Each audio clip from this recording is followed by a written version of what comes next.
Hola Ángela, ¿cómo estás? Bienvenida a nuestro programa de Medio Ambiente y Progreso. Hola, buenos días, buenas tardes ya. Ante todo, pues dándoles las gracias por esta oportunidad, dándoles las gracias a Dios, porque hoy tenemos un día más, pues esa ya es ganancia, y pues dándole las gracias a ustedes por darnos este espacio para que nosotros, pues proveedores, parte de esta economía de nuestro país, podamos tener también una voz y hablar un poco sobre eh, todo, primero, el impacto que hemos tenido y que bueno, es importante que la ciudadanía lo sepa. Y por otro lado, pues aquellas cosas que nosotros hacíamos y que creemos que si se reactiva, podemos seguir colaborando, seguir aportando para la economía y seguir aportando para que nuestro país salga de esta situación difícil en la que estamos, Rodri, porque de verdad que estamos en una situación pues económica y creo que más que las estadísticas lo puede decir lo que vemos en carne y hueso. Pudimos ver esta feria de empleo que hubo el fin de semana que hizo pues el alcalde de la capital y pudimos ver la cantidad, y eso que en una entrevista que él dijo, explicó que solo podían ir a la entrevista las personas que se habían registrado previamente. O sea, que si se hubiese Claro. hecho un ejercicio de puertas abiertas, yo creo que hubiéramos triplicado la cantidad de desempleo, de personas desempleadas que estaban en esa feria. Y yo creo que más que lo que digan las estadísticas o las encuestas científicas, ahí están las encuestas, como decía un político, una política de hace muchos años, de carne y hueso, o De sea, carne y hueso. Ujú. de carne y hueso que te dicen el grado de desempleo. Yo he tenido que incursionar en muchas cosas. Mi empresa Mundo Seguro Panamá se dedica a todo lo que es fortalecimiento de capacidades en tema de prevención y gestión de riesgos, ya sea en consultorías con las comunidades, lo hacemos también con las empresas y hemos tenido que incursionar también en otros temas de fortalecimiento de recursos humanos, liderazgo, trabajo en equipo, etcétera. Y entre las cosas que estamos haciendo, estuvimos haciendo una feria de empleo pequeña, sí, pero con un supermercado nuevo que va a abrir acá en el área de Chiriquí, como pues tú sabes, somos del área de Chiriquí, pero Ujú. nos movemos en todo el país. Y allí nos pudimos dar cuenta, por un lado, esto pues del alto índice de desempleo que hay, por otro lado, la poca preparación de nuestros jóvenes. Tengo que mencionarlo, Roderi, porque en algo hasta tan sencillo como presentar un currículum, una hoja de vida, una foto que se tienen que tomar para esa hoja de vida, que pueda hacer que el contratante te quiera eh, valga la redundancia, pues contratar o ser parte de su equipo de trabajo, se ve afectado por una mala foto o una mala forma como tú adecuas o como haces el currículum, y eso tenemos que verlo y fortalecerlo por medio de los docentes que están en estos últimos años en que los jóvenes se forman ya, cuando ya tienen que estar alistándose para incursionar a ese mundo laboral. Entonces, vemos la falencia y ni hablar de la cantidad de personas que tenemos, hasta licenciados en whatever, hasta en la NASA, pero cuando lo llevas a la experiencia no tienen nada de experticia en los diferentes rubros a lo que aplican o lo que han estudiado. Entonces, es importante también mencionar esa falencia y lo decimos no con el afán de criticar. Siempre hablamos de oportunidades de mejora y de fortalecer, Roderi, porque esta parte es importante que nosotros en estos últimos años de la formación de nuestros estudiantes, cuando van a insertarse a este mundo ya laboral, profesional, ellos tengan que tener las capacidades para poder hacerlo, que no sea solo de qué vale que nosotros queramos darle esa primera experiencia, pero no tienen la capacidad, no tienen ni siquiera cómo presentarse, ni siquiera cómo van vestidos a esa primera entrevista, ¿no? Exactamente. Es importante esto, por un lado, haciéndonos un poquito eco de todo este tema para entrar ya en materia, y es el alto índice de desempleo que se acrecentó. Por un Ujú. lado, con esos 40.000 empleos directos e indirectos que quedaron producto del 2023, y entre esos entro yo, que un grupo de personas pues que que yo subcontrataba y que iban a hacer con nosotros esos trabajos a las comunidades se vieron afectadas y se acrecenta ahora con el tema del cierre de Chiquita Banana. Y lo digo porque estamos muy cerca nosotros acá del área de Bocas del Toro y ya estamos viendo cómo las personas están migrando del área de Bocas del Toro primero hacia Chiriquí por ser la más cerca, buscando ahora una oportunidad de trabajo y estoy segura que van a migrar ahora a otras áreas del país, acrecentando este tema de la migración por un lado de nuestras poblaciones y por otro lado el crecimiento del desempleo. Y aquí también entra en juego ese trabajo que nosotros hacíamos, porque una de las cosas que a mí, mira, Roderick, a mí me, o sea, yo trabajo por hacer lo que me encanta y me apasiona lo que hago, que es capacitar a las personas para que puedan enfrentar emergencias. Damos cursos de primeros auxilios, damos cursos de brigadas de emergencia para las empresas, pero en las comunidades, que era lo que hacíamos, más de lo que hacíamos, combina también, capacitamos en primeros auxilios y gestión de riesgo y todo esto al personal. Pero nos apasionaba lo que hacíamos con las comunidades cercanas a Minera Panamá. Con estas comunidades que al final eran 22 las que el estudio de impacto ambiental eh, tocaba, pero 7 las de impacto directo, de las cuales 4 eran comunidades indígenas, que ellos fueron migrando de áreas de Veraguas, de Bocas del Toro, de Chiriquí, y se fueron posesionando por años buscando primero la minería artesanal, para no hablar de minería ilegal, en las áreas aledañas, pues, a la explotación de los recursos naturales de cercanos a Minera Panamá, y que no empezó con Minera Panamá, que inició desde las diferentes actividades económicas de minería que hubieron antes de First Quantum. Entonces, nosotros atendíamos estas comunidades, tanto que hablan de esta comunidad Nuevo Sinaí, que está muy cerca de la tina de Relave. Nosotros hacíamos anualmente esta actualización de qué hacer y cómo ellos deben actuar ante situaciones de emergencia. Le capacitábamos las escuelas, los maestros, muchas veces los sacábamos y los llevábamos a un lugar que queda en Coclecito que se llama Granja Alternativa, y todo eso lo costeaba Minera Panamá. Se les traía por 2, 3, 4 días y se les capacitaba no solo en gestión de riesgo, primeros auxilios, hasta trajimos expertos de cómo hacer sistemas de alerta temprana artesanales, todo esto con el fin de que ellos pudieran, de camillaje, seguridad acuática, que ellos pudieran saber cómo responder ante emergencia. Y te tengo que decir que tenemos muchas historias y muchos testimonios de personas que salvaron su vida o salvaron la vida de un familiar producto de esas capacitaciones o de ese fortalecimiento de capacidades que hicieron con nosotros, con el equipo de relaciones comunitarias de Minera Panamá y algunos que hacíamos también en conjunto con el equipo de clínica y respuesta a emergencias de Minera Panamá. O sea, era un trabajo integral, un trabajo grande y que las comunidades, las escuelas, los niños, todavía el año pasado, ya Minera cerrado, logramos hacer un trabajo donde se hizo una práctica y se incluyeron en el simulacro nacional de evacuación, todavía llevando este mensaje, porque muchos de los proveedores hemos quedado trabajando no contratados, sino haciendo este trabajo para no perder el seguimiento y todo este fortalecimiento de las capacidades y siguiendo pues no parar esa actualización anual de los conocimientos para salvar vidas. Entonces, esta parte de responsabilidad, que por un lado, claro que es parte del cumplimiento del estudio de impacto ambiental, pero va mucho más allá de eso, porque no solo damos capacitaciones para qué hacer en caso de una inundación o una fuerte lluvia, etcétera.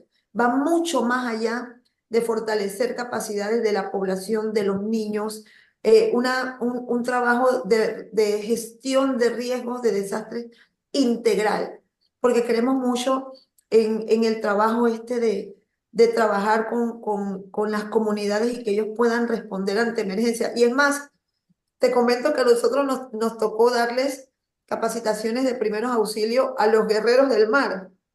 unos meses, creo que un mes, mes y medio antes de que cerraran, ahora me río, ¿no?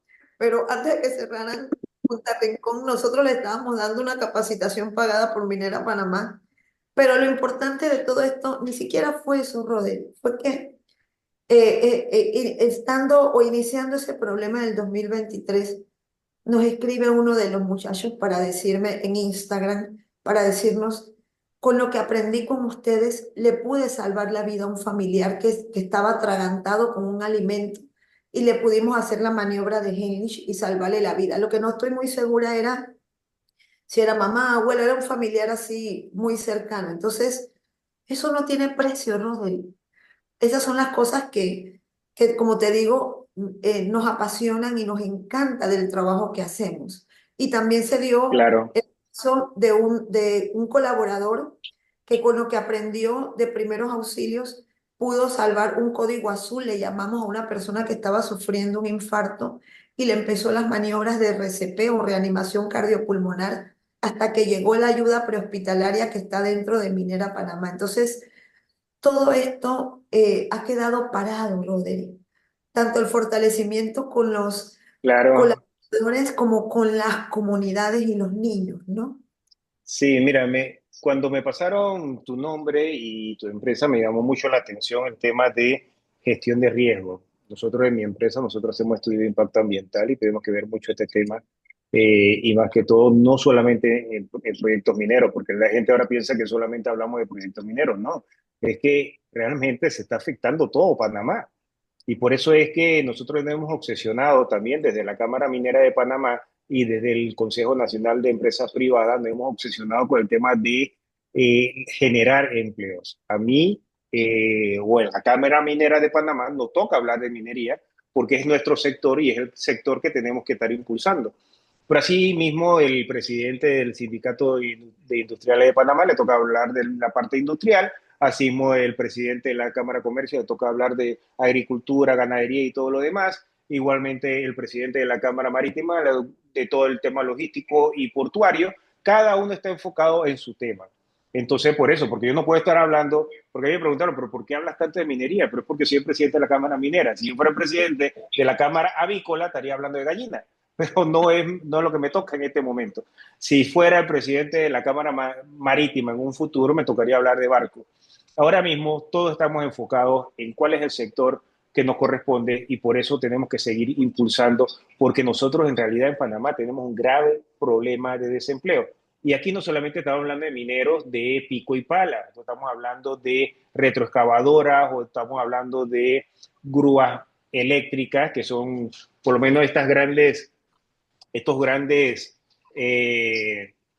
equipos que se utilizan en una minería. Estamos hablando de empresas de prevención y gestión de riesgo, que tienen que ver mucho con la parte social, la parte de salud, cómo se previene cualquier tipo de riesgo. Ya tú lo acabas de decir, desde atragantarse con la comida, como hasta qué voy a hacer en caso de inundación. Entonces, me gustaría que nos explicaras un poco más acerca de cómo ustedes, o dame un ejemplo de cómo ustedes le llegan a esa persona que no es un profesional, cuando hablamos profesional con título, y le explican por lo menos qué hacer en caso de una inundación, cómo lo hacen, cuál es el protocolo para llegar a esa persona, para que las personas que lo están escuchando y viendo entiendan un poco más acerca de qué es prevención y gestión de riesgos. Bueno, primero que todo, nosotros vemos o estudiamos cuál es el público o los participantes que nosotros vamos a atender. Porque la gestión de riesgo que damos, por ejemplo, en un hotel, no es la misma gestión de riesgo que le vamos a dar a las comunidades. Por ejemplo, yo llevo un proyecto con y te quiero mencionar antes de esto, Roderick, que yo pertenezco a la Cámara de Comercio de Chiriquí, llevo ahí la Comisión de Gestión de Riesgo, Muy pertenezco al bien, Centro Subjetividad de la región occidental, ahí también presidimos la Comisión de Gestión de Riesgo y dentro de AP de Chiriquí también tenemos una Comisión de Gestión de Riesgo. O sea, hemos hecho una concientización a nivel empresarial al punto que hemos sido precursores o precursora, tengo que abrogármelo, de concientizar a estos gremios y que ellos hayan abierto comisiones desde el tiempo de pandemia, lo tengo que decir por medio de los Felipe Ariel y Felipe Benicio Rodríguez, personajes pues muy Sí, conocidos sí, acá. sí, los conozco, los conozco. Un saludo para Hemos ellos si no están escuchando. hemos incursionado y abierto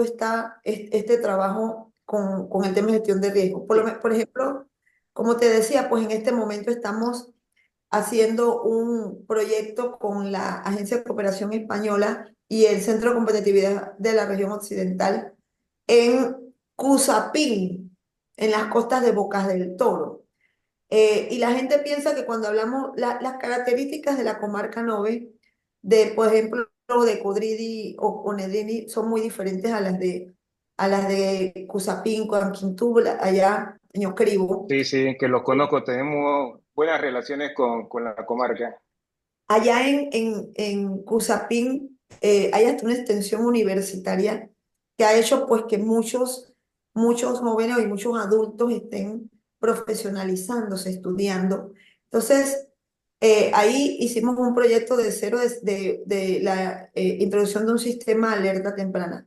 ¿Cómo les llega, Roderick? Primero que todo, explicándole qué es el concepto de gestión de riesgos. Creemos que gestión de riesgo, cuando hablamos de eso, solamente es el tema laboral y no. Gestión de riesgo lo ves desde el tema, desde el momento que tú te vas a sentar en una silla.